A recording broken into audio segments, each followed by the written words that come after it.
The church bells tolled like a death knell. But Ezra Kane was alive, his heart pounding with a fury that could split the sky. He stood at the edge of the cemetery, the Chicago wind slicing through his thin jacket, carrying the scent of rain and betrayal. His family thought they'd buried him, declared him dead for loving a man, but today, he'd show them the truth. Ezra's fingers tightened around the letter in his pocket, its edges worn from months of clutching it like a lifeline. It was his mother's handwriting, cold and final. "Since 6 months ago, you are no longer our son.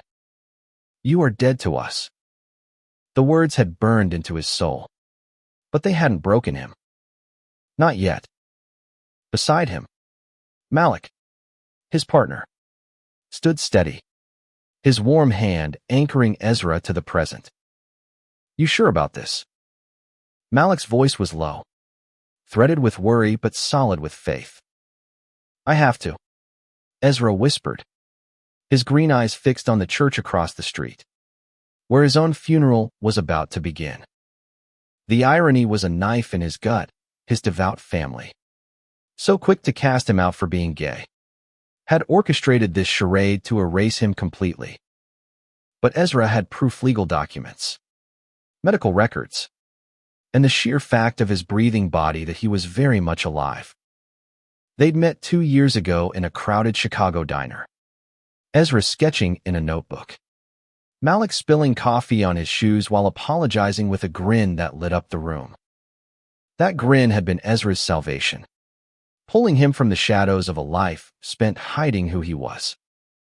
Malik, a community organizer with a laugh like summer and a heart fierce enough to fight for justice, had shown Ezra what it meant to live unapologetically.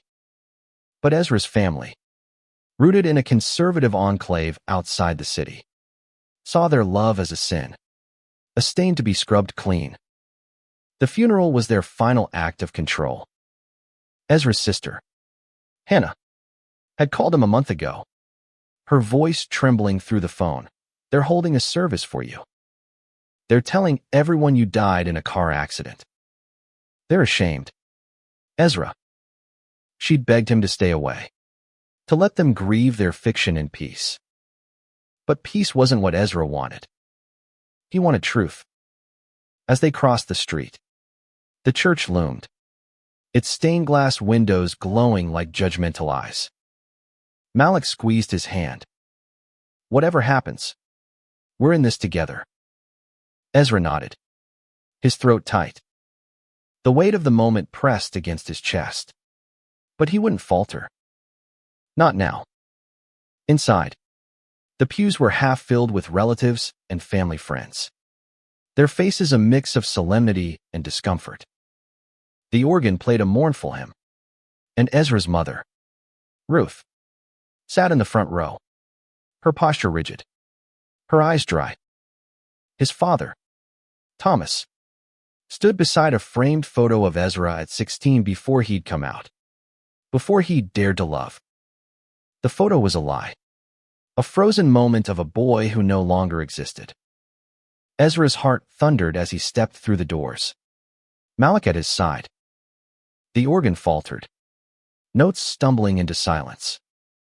Heads turned, gasps rippling through the room like a stone dropped in still water. Ruth's face paled, her hand clutching the pew as if it could anchor her to her version of reality. Thomas's jaw tightened, his eyes narrowing with something between shame and rage. "I'm not dead," Ezra said, his voice steady despite the tremor in his hands. He held up the letter, its creases stark under the church's dim light. "You wrote this, Mom. You said I was dead to you. But I'm here, alive, and I'm not letting you bury me to save your pride." The room was a frozen tableau, every eye on him.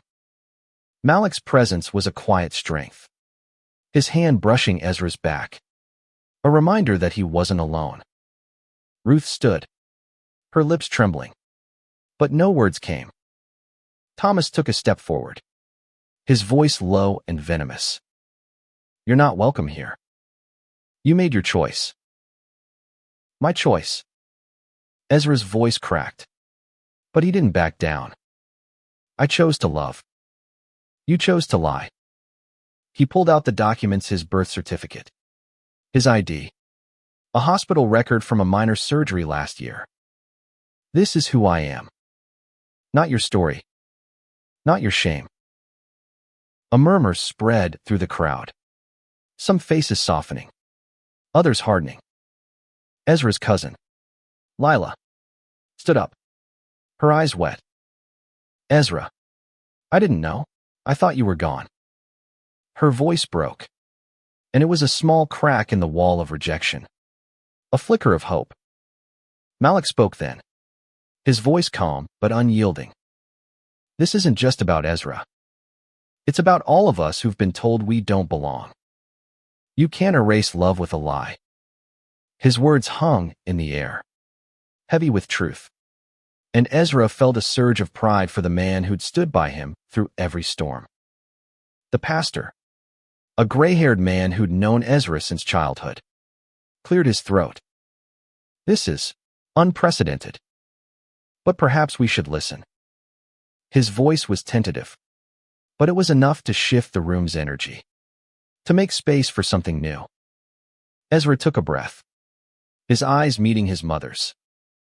I'm not here to beg for your love. I'm here to show you I'm alive, and I'm worth more than your judgment. He turned to Malik, his voice softening. And I'm here because I found someone who sees me for who I am. The silence that followed was deafening, but it wasn't empty. It was filled with the weight of 1,000 unspoken truths, of a family fractured by fear, and of a man refusing to be erased. Ezra didn't know if they'd listen, if they'd change, but he'd taken the first step. And that was enough for now. The church doors swung shut behind Ezra and Malik, the echo of their footsteps fading into the hum of whispered voices. Outside, the Chicago air was sharp, cutting through the haze of adrenaline that had carried Ezra through the confrontation. He leaned against the stone wall, his breath uneven, the letter still clutched in his hand like a talisman. Malik's arm slid around his shoulders, warm and grounding. You did it, he said softly, his brown eyes searching Ezra's face. You walked in there and faced them. That took guts. Ezra managed a weak smile, but his chest felt hollow. Did it change anything? He asked, his voice barely above a whisper.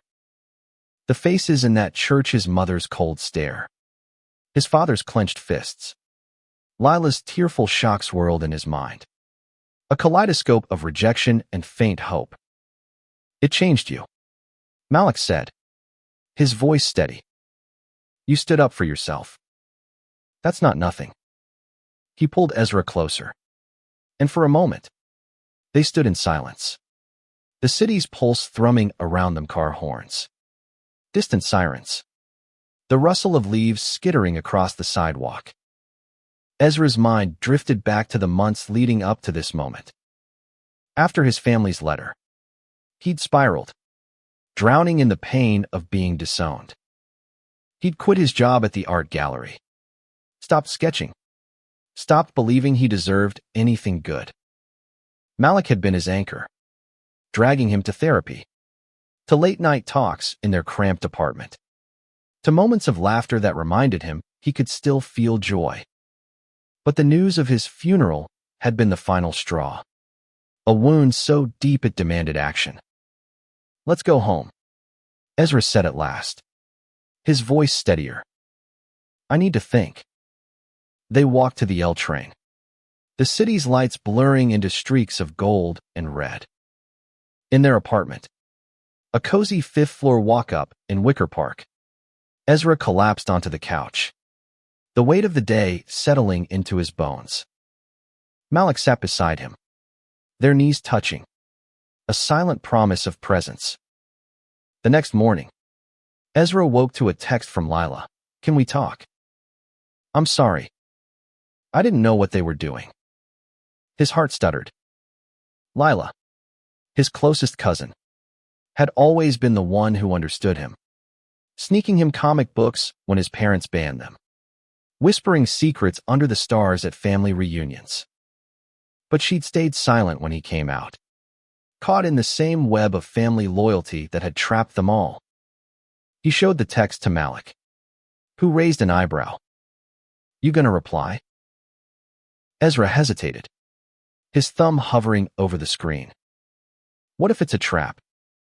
What if she's just trying to smooth things over for them? His family had a way of pulling people back into their orbit. Their rigid beliefs a gravitational force that crushed dissent. "Then you set boundaries," Malik said, his voice gentle but firm. "You decide what you're willing to give." But she reached out. "That's something." Ezra typed a cautious reply. "Meet me at the diner on Division Street. Noon." He hit send before he could overthink it, his stomach twisting with nerves. The diner was a familiar haven, its retro booths and jukebox a backdrop to countless memories with Malik. Lila was already there when they arrived, her auburn hair pulled back, her eyes red-rimmed. She stood as Ezra approached, her hands twisting together. "Ezra, I'm so sorry," she blurted, her voice thick. "I didn't know they were going that far. A funeral. It's insane." Ezra slid into the booth across from her, Malik beside him. "Why didn't you tell me sooner?" he asked, his voice sharp despite the ache in his chest. "You knew they disowned me. You knew they were ashamed." Lila's eyes dropped to the table, her fingers tracing the edge of a napkin. "I was scared," she admitted. "Mom and Dad theory so caught up in the church, in what everyone thinks. I didn't want to lose them too. But seeing you yesterday, it woke me up. You're my family, Ezra. Not their lies." Her words were a lifeline, fragile but real. Ezra glanced at Malik, who gave a small nod, encouraging him to keep going. "I don't know if I can trust you yet," Ezra said honestly. "But I want to try. Can you handle that? Can you handle me being who I am?" Lila's eyes met his, steady despite the tears. "I want to. I want to be better."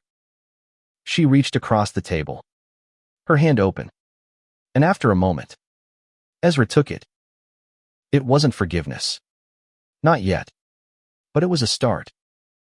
As they talked, the diner filled with the hum of life waitresses calling orders, the clink of coffee mugs, the laughter of strangers.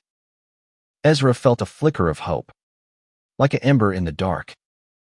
Maybe not all was lost. Maybe there was a way to rebuild.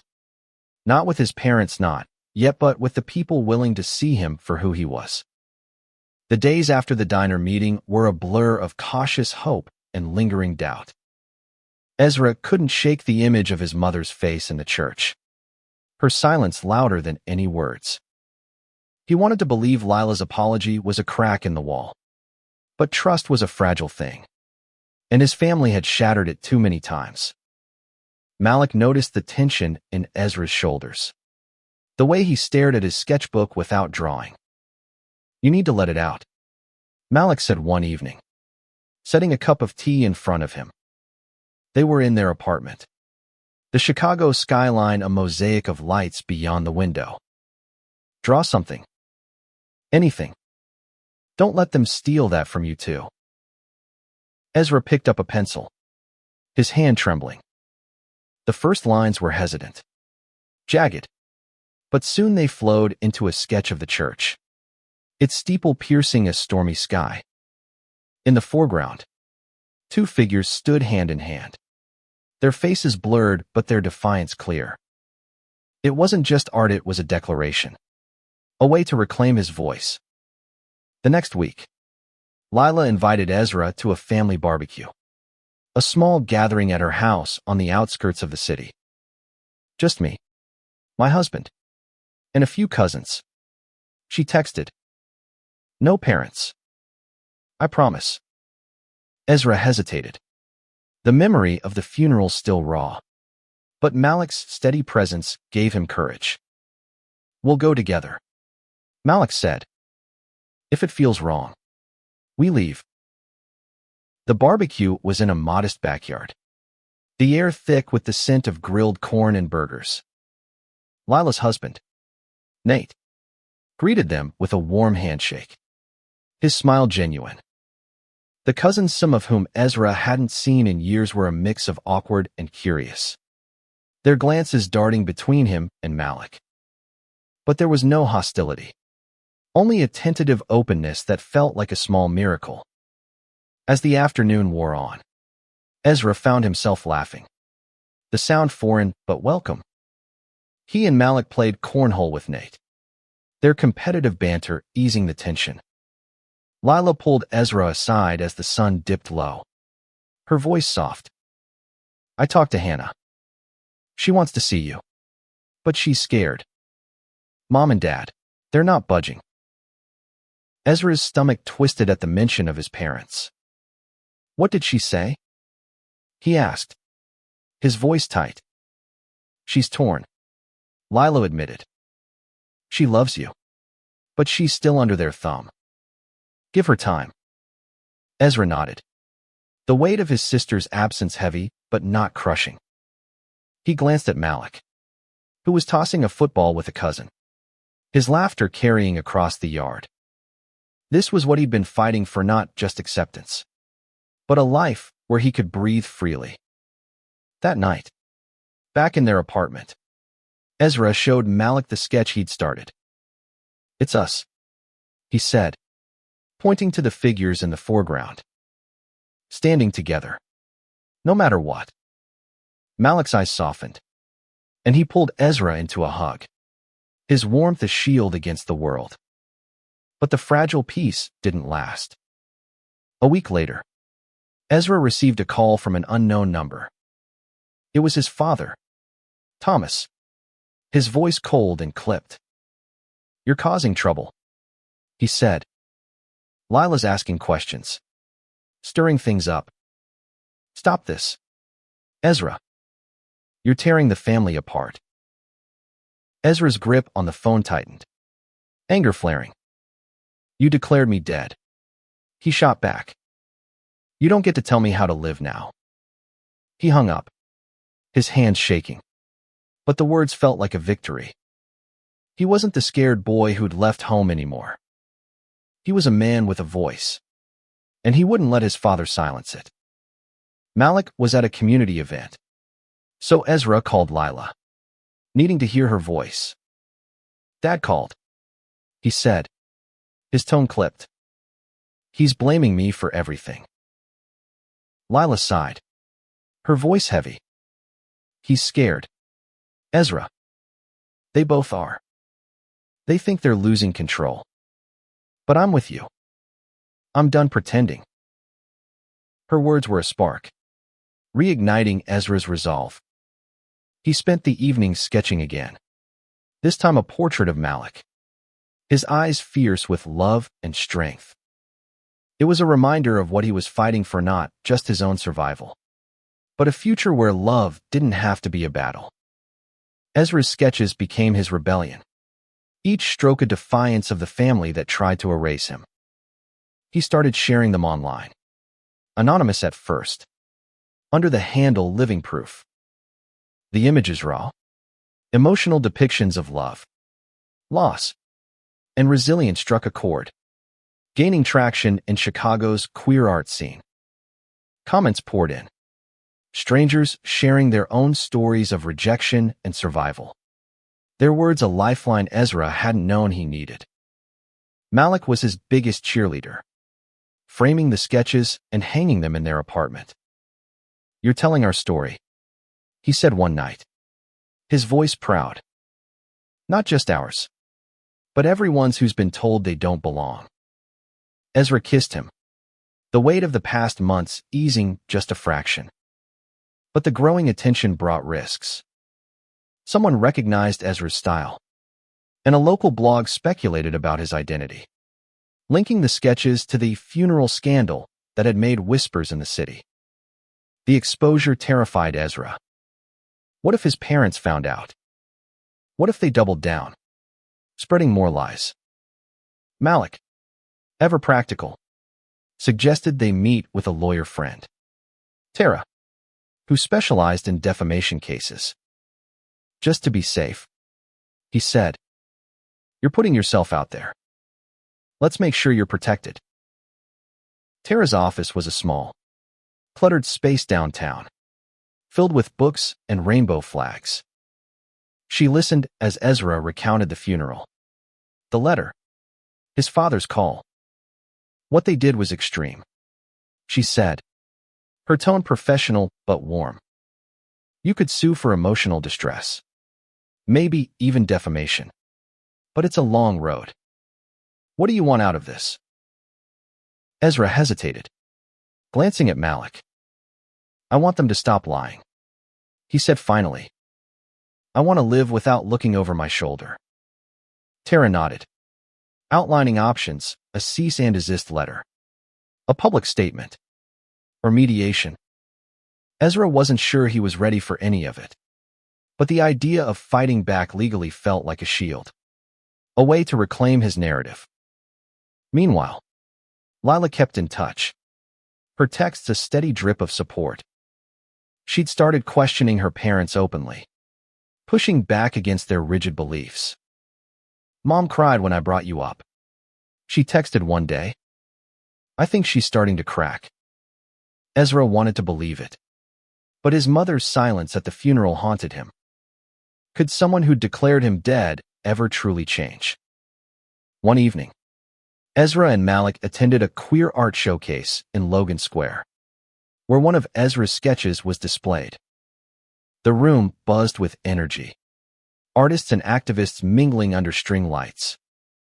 Ezra felt exposed but alive, his work speaking for him in ways words never could. A young woman approached, her eyes bright with recognition. You're living proof, right? She asked. Your art, it's like you're telling my story too. Ezra's throat tightened, and he nodded, unable to speak.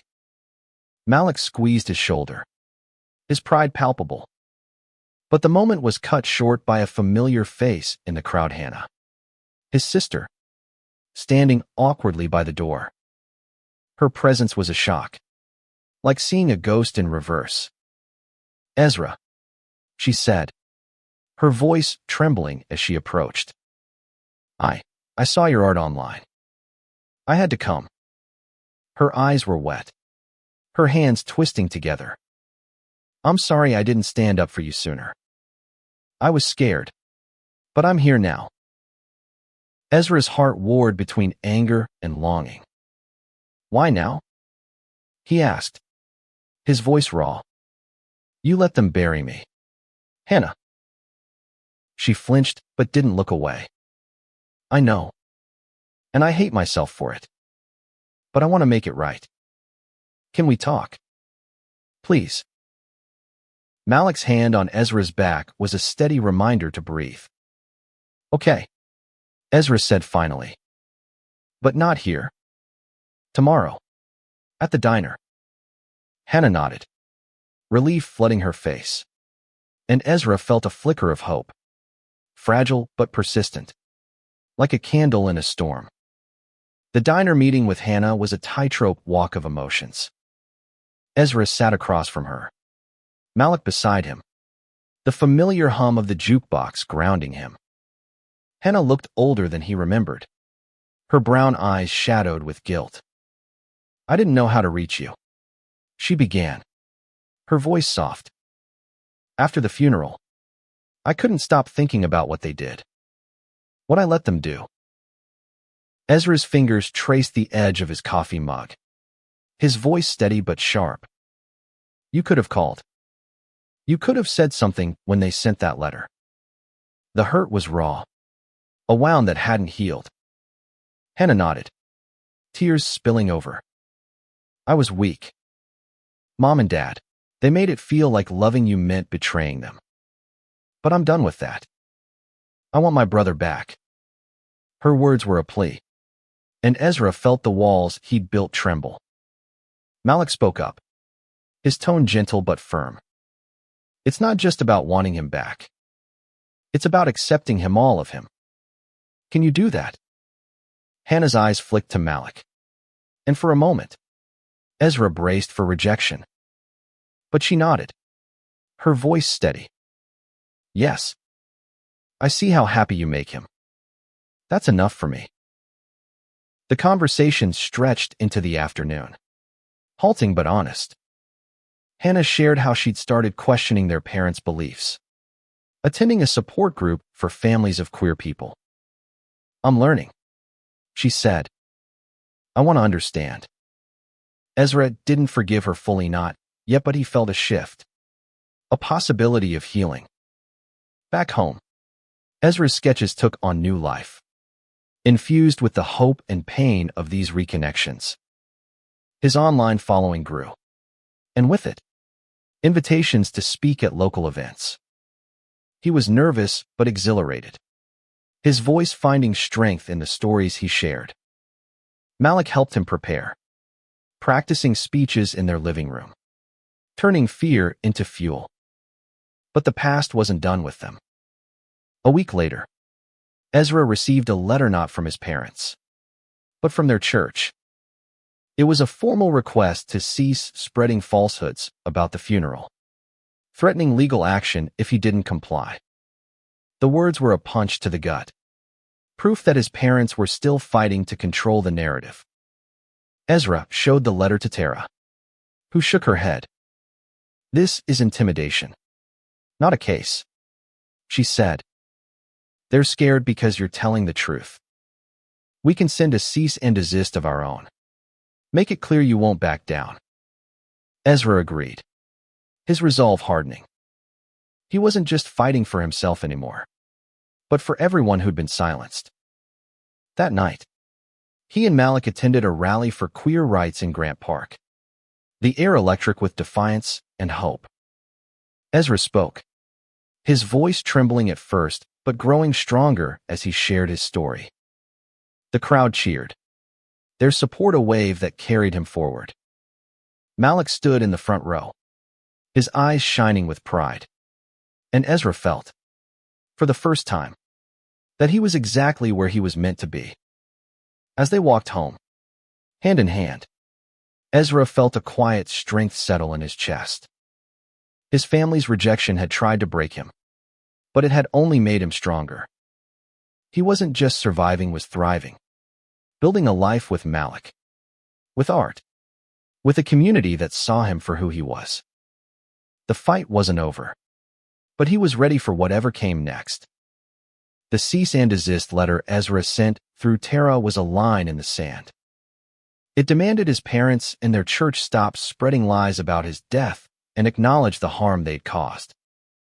Ezra didn't expect a response, but the act of sending it felt like reclaiming a piece of himself. Malik framed the letter, hanging it beside Ezra's sketches as a symbol of their fight. Lila and Hannah became regular fixtures in Ezra's life, their visits to the apartment filled with cautious steps toward reconciliation. Lila brought her kids one day, and Ezra watched, heart full, as Malik taught them to draw superheroes. Hannah shared stories of her own rebellion, small acts of defiance against their parents' control. I told Mom I'm done with the church, she said one evening, her voice steady. She didn't take it well, but I feel free. Ezra's art continued to gain attention, landing him a solo exhibition at a small gallery in Pilsen. The night of the opening was a whirlwind. Friends, strangers, and even a few distant relatives filled the space, their voices mingling with the soft jazz playing in the background. Ezra's sketches lined the walls, each one a piece of his heart, the church, the gravestone, Malik's smile, the city that had become his home. Halfway through the evening, Ezra spotted his mother in the doorway. Ruth's face was a mask of conflict, her hands clasped tightly. He froze, his heart racing. As she approached, "I saw your art online," she said, her voice low. "I didn't expect this." She gestured to the sketches, her eyes lingering on one of Ezra and Malik, their hands intertwined. "Why are you here?" Ezra asked, his voice steady despite the storm inside. Malik appeared at his side, a silent pillar of support. Ruth's eyes flickered with something guilt. Maybe. Or regret. "I don't understand you," she said. "But I don't want to lose you. Not again." Her words were halting, fragile, but they were the first crack in her armor Ezra had ever seen. He took a breath, his voice firm but not unkind. "I'm not the son you wanted, but I'm the one you have. If you want to be in my life, you have to accept meal of me. And Malik."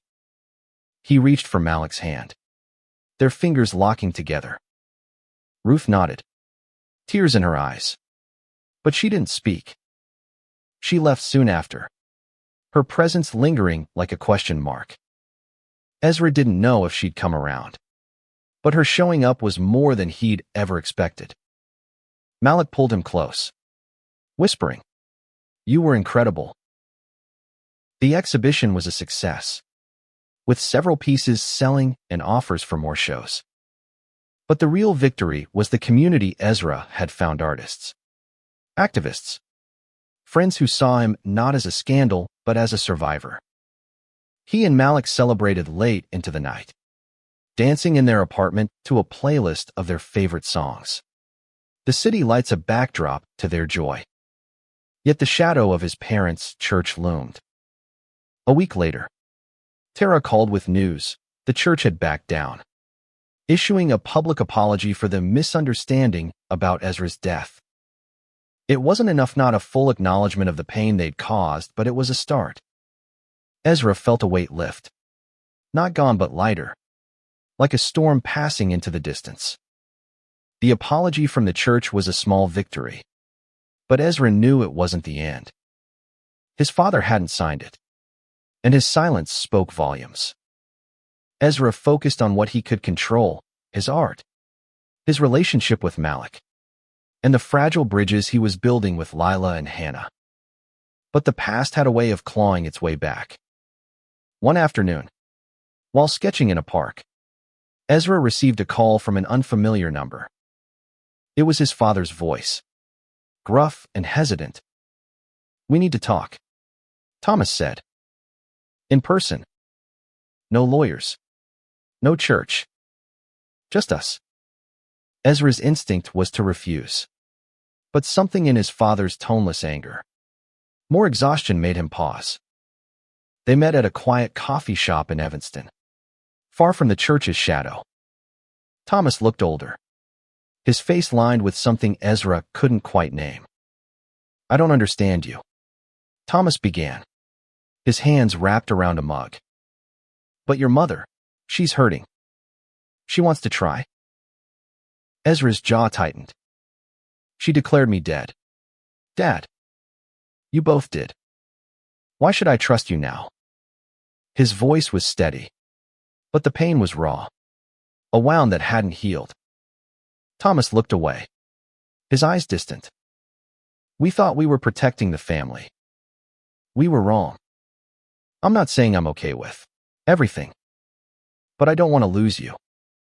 The words were clumsy, but they were the closest to an apology Ezra had ever heard from his father. He didn't forgive Thomas not yet, but he agreed to keep the door open. "It's going to take time," Ezra said. "And you have to respect Malik. He's my family now." Thomas nodded, a small gesture that felt like a seismic shift. Back home, Ezra told Malik everything, his voice shaking with the weight of it. Malik listened, his hand steady on Ezra's knee. "You're giving them a chance," he said. "That's more than they deserve. But it's your choice. And I'm with you." Ezra's art became bolder, his sketches now infused with hope as much as pain. He started a series called Family Found, depicting the people who'd stood by him: Malik, Lila, Hannah, the community that had embraced him. The series resonated, earning him a feature in a local magazine, his story spreading beyond Chicago. But the real test came at Christmas. Lila invited Ezra and Malik to her house, along with Hannah and, unexpectedly, their mother. Ruth's presence was a gamble, but Ezra agreed, his heart pounding as they arrived. The evening was tense. Ruth's smile strained, but she spoke to Malik, asking about his work, listening more than Ezra had ever seen. It wasn't perfect, but it was progress. As they drove home, Malik reached for Ezra's hand. "You're building something new," he said. "Not the family you lost, but the one you're choosing." Ezra nodded, tears in his eyes, the city lights blurring into a tapestry of possibility. A year after the funeral, Ezra stood on a stage in Chicago's Millennium Park, speaking at a Pride event. The crowd stretched before him, a sea of faces, some strangers, some familiar, all here to celebrate love in all its forms. His sketches were projected behind him, each one a chapter of his journey: the church, the gravestone, Malik's hand in his. His voice, once trembling, now carried with quiet strength. "I was told I was dead," he said, his eyes finding Malik in the crowd. "But I'm here, alive, because I chose to love, and I chose to fight." The crowd roared, their cheers a wave of affirmation. Lila and Hannah were there too, their smiles bright, their presence a testament to the bridges they'd rebuilt. Ruth had come, standing quietly at the edge, her face unreadable, but her presence a step toward healing. Ezra's life wasn't perfect. His father's acceptance was still a work in progress, their conversations halting but honest. The church's apology had sparked debate, some members leaving, others reaching out to Ezra with apologies of their own. But the weight of their judgment no longer defined him. He and Malik were planning a future, maybe a house, maybe a wedding, definitely more art. Ezra's sketches had become a movement, inspiring others to share their stories, to reclaim their truths. He'd started a workshop for queer youth, teaching them to draw their pain and their dreams, to find strength in their own voices. That night, as they lay in bed, Malik traced circles on Ezra's back. "You did more than survive," he said softly. "You showed them what it means to live." Ezra smiled, his heart full. He'd walked into his own funeral with proof of his existence. But he'd walked out with something greater, a life built on love, truth, and the courage to be seen. The city hummed outside, alive with possibility. Ezra closed his eyes, Malik's warmth beside him, and for the first time, he felt truly free. His family had tried to bury him, but he'd risen, not just alive but vibrant, a testament to the power of love that refused to be erased.